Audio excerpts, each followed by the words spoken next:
In a heart-wrenching case, a techie came under a train but kept his wits to dial for ambulance. The incident took place at Bayapanahalli station, which happened to be deserted at the time of the incident. The victim has been identified as 24-year-old Nasir, who directed the ambulance driver because the place was deserted at the time of the incident. The doctors were amazed by Nasir Ahmed's exceptional grit. Nasir not only called up 108 despite being in pain, but he even gave directions to the ambulance driver too. But one of Nasir's legs unfortunately had to be amputated. I fell down. I was on exactly middle of the track, and my chest is almost on the another track, and my legs were. If the train came suddenly, if I had in that same position, it would have been on my chest. I just rolled for a few meters, and I made myself in the middle of the track, but I couldn't take out my legs on the track. Suddenly it went. It was moving. I just kept calm myself and thought, okay, if I get up, I will die definitely. Okay, let's be calm for a few seconds.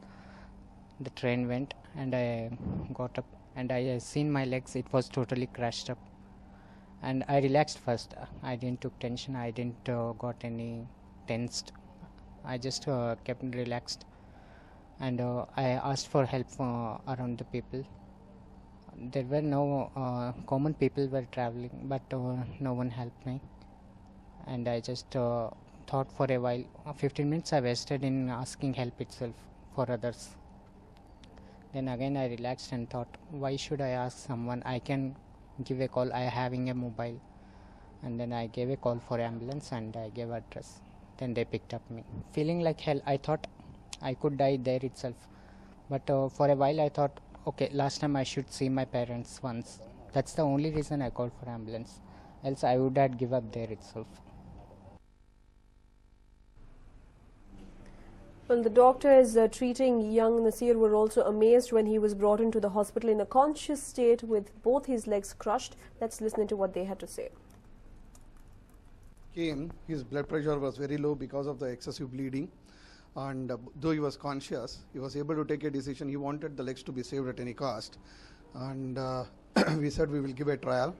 We will see how best we can do. Both the legs were crushed, and they were pulled by the train wheels. So we took him to the operation theatre immediately. When we saw one of the right leg got very badly crushed, even the distal part of the foot and toes were badly crushed, it was not possible to reconstruct or revive that leg. We had to amputate that leg. The left leg was looking okay. It was crushed at the level of the foot, the ankle joint. We thought we will give a trial of reimplantation of the foot. Reimplantation of the foot at that level is very difficult because it's a complex structure of bones as well as a complex tissues, blood vessels, nerves, and everything. Because one leg was already gone, we thought we should try to save the other leg. And we took a challenge along with Dr. Pradeep. We did the reimplantation. Bone was fixed initially. We tried to fuse the joint as well as reconstruct all the blood vessels, nerves, tendons, everything, whatever was available. We gave him only a chance of 20 to 30% because it was badly crushed. And it did quite well, and he did a post-operatively quite well. He tolerated the surgery quite well, and now the leg is surviving.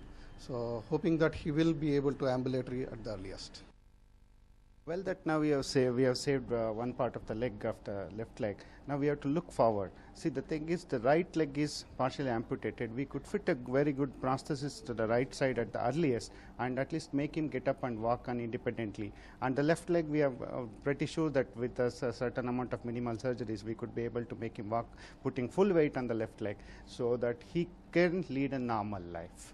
He could probably lead a normal life at the earliest and be a normal person instead of being a bilateral amputee stuck in a wheelchair, so which is a worse thing. So because of this brave person's initiative, we have been able to save his left leg, and we hope to put him to his normalcy life at the earliest possible. Well, the doctors are, though shocked, are very impressed with the kind of grit that was displayed by young Nasir.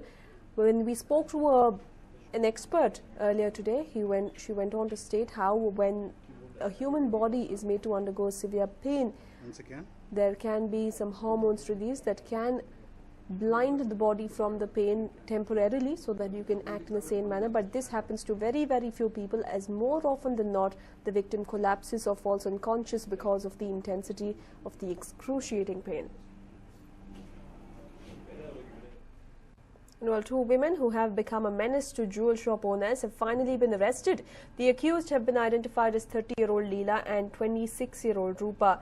They used several distraction and attention diversion tactics to steal jewels worth lakhs of rupees. The CCTV footage shows how the duo managed to divert the attention of the shopkeeper and steal the gold ornaments effortlessly. The most preferred tactic was handing over a baby to the shopkeeper to look after while they looked through the jewels. The Vijayanagar police in Mysore laid a trap on based on the CCTV visuals and managed to nab them. Well, in fact, this is the CCTV footage that aided the cops in capturing the two thieves in question. We can see here, even as the unsuspecting shopkeeper turns his back to these women, she first tries to steal a gold ring, unsuccessful in doing so, as he turns almost immediately. Next, she manages to tactfully pull out a gold chain and hide it in her palm before taking it away. The shopkeeper doesn't even realize. It is only much later do they realize and check the CCTV footage to know that these two women, who looked absolutely harmless, were involved in the crime. It was only after numerous cases involving Leela and Rupa were reported in Mysore that the police officials managed to lay out a trap and nab them.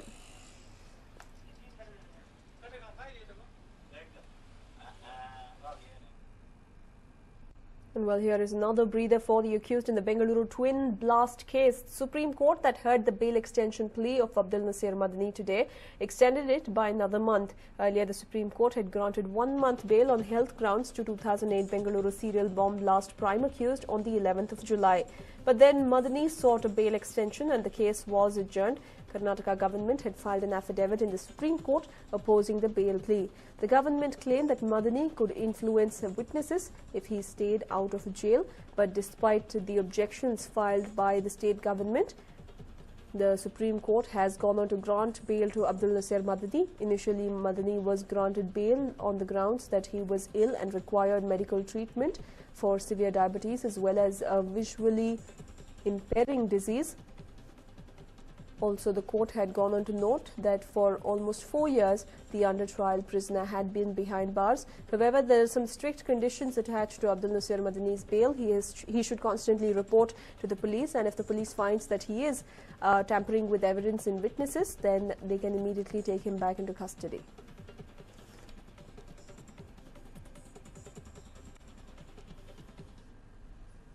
Now, the interim bail granted by the Supreme Court to Madani has been extended for 1 more month. This is basically in view of the report of the hospital that he'll take at least 2 months first initial treatment to recover. 1 month is already over, so court has extended for another 1 month more. And at the end of that particular period, court has asked us to go to the hospital and get a report and place it before the court so as to evaluate his health condition. Today, the Karnataka government raised an argument that Madani is having at an average 10 visitors every day. But court said there is nothing unusual about it. And in India, every patient, particularly a patient, always receives visitors. And 10 visitors a day is nothing unusual. Even Chief Minister of Kerala visited Madani. This was also not unusual according to the Supreme Court. And he said if the person is on bail, then he is at liberty to receive any sort of visitors. Now the court will consider this matter after 1 month, and we will actually submit some medical reports also at the end of this month. Well, moving on now, Congress is taking a tough stand after Prime Minister Narendra Modi was accused of deliberately misusing government platforms to malign non-Congress chief ministers. In response, Chief Minister Siddaramaiah, during a party meeting, had gone on to accuse Narendra Modi of being a Hitler. He also said that Narendra Modi was trying to divide the country. To this, the BJP leaders have not, these comments, in fact, the BJP leaders have not taken to kindly. B.S. Yediyurappa today reacted on the matter and said that it was very unbecoming of a chief minister to make such statements.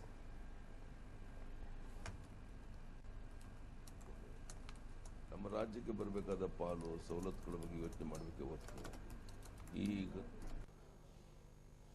ಒಬ್ಬ ಹಾಲಿ ಮುಖ್ಯಮಂತ್ರಿ ಪ್ರಧಾನಿಯವರನ್ನ ನೇರವಾಗಿ Hitler ಅಂತ ಕರೆಯುವಂತದ್ದು, ಮತ್ತೆ ಸಂವಿಧಾನದ ಚೌಕಟ್ಟಲ್ಲಿ ಪ್ರಧಾನಿಯಾದ ವ್ಯಕ್ತಿಯ ಫೋಟೋವನ್ನು ತನ್ನ ಕಚೇರಿಯಲ್ಲಿ ಹಾಕೊಳ್ಳದೆ ಇರುವಂತದ್ದು, ಇವೆಲ್ಲವೂ ಸಹ ಎಲ್ಲೋ ಕೇಂದ್ರ ಸರ್ಕಾರದ ಜೊತೆ ಘರ್ಷಣೆಗೆ ಇವರು ಇಳಿತಾ ಇದ್ದಾರೆ ಅಂತ.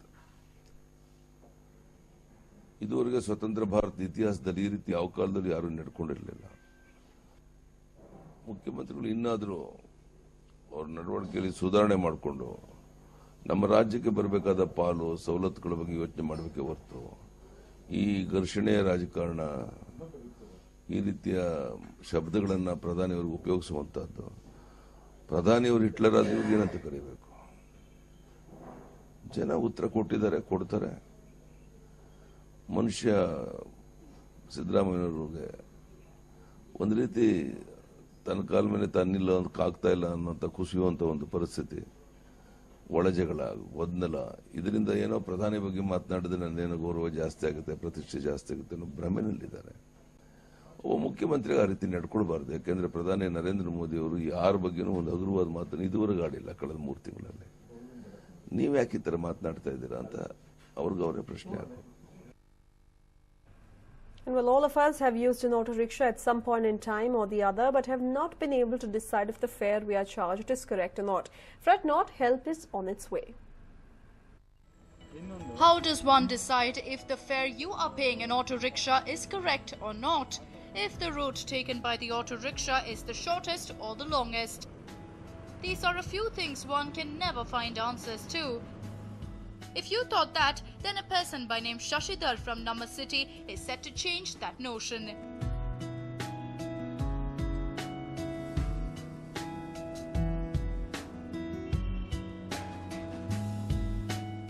The aim of this application is to provide the cost of auto fare between any two places. So any user who have a simple SMS, a simple phone which doesn't even have a data connection can send a simple SMS to 51115. He just need to send a city from location and to location, and our platform would calculate the distance between the two places and calculate the corresponding auto fare in the particular city and sends back as an SMS. The response would be sent within a minute, almost within a minute, and it would cost about 50 paisa per SMS in almost all operators. Need to know the correct fare, distance and the route that your auto rickshaw driver needs to take?